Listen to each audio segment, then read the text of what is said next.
আসসালামু আলাইকুম। আজ কথা বলবো এমন এক শ্রেণী পেশা মানুষের সম্পর্কে যাদের রাখা উচিত ছিল সর্বোচ্চ সম্মানের, বাট বাংলাদেশের প্রেক্ষাপটে তারাই আজ সর্বনিম্ন শ্রেণীর পেশার পরিচিত,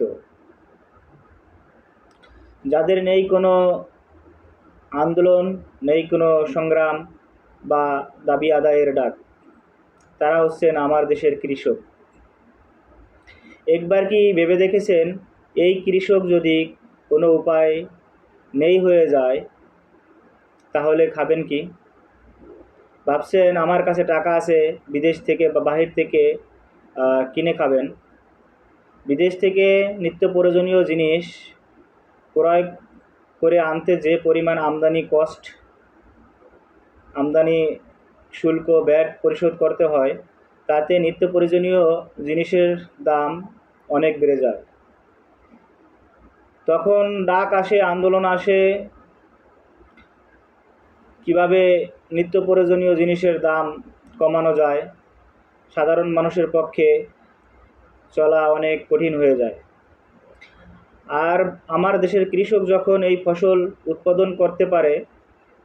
উৎপাদন করে তখন নিত্য প্রয়োজনীয় জিনিসের দাম অনেক কমে যায়, যা বর্তমানে আপনারা তা ভোগ করতেছেন।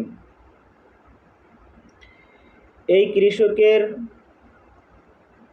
কিভাবে টিকে থাকতে পারে সেই বিষয়েও সচেতন মানুষের কথা বলা উচিত। মাঝে মাঝে দেখা যায় সরকারিভাবে কিছু পরিমাণ সার, বীজ এগুলো দিয়ে থাকে, বাট তা চাহিদা মাফিক খুব নগণ্য। এই বিষয়টির প্রতি সরকারের আরও জোর দেওয়া উচিত।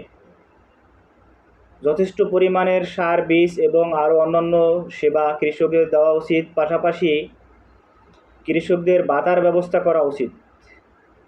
কৃষকদের ভাতার ব্যবস্থা যদি না করা হয়, আস্তে আস্তে বাংলাদেশ থেকে কৃষি পেশা বিলীন হয়ে যাবে।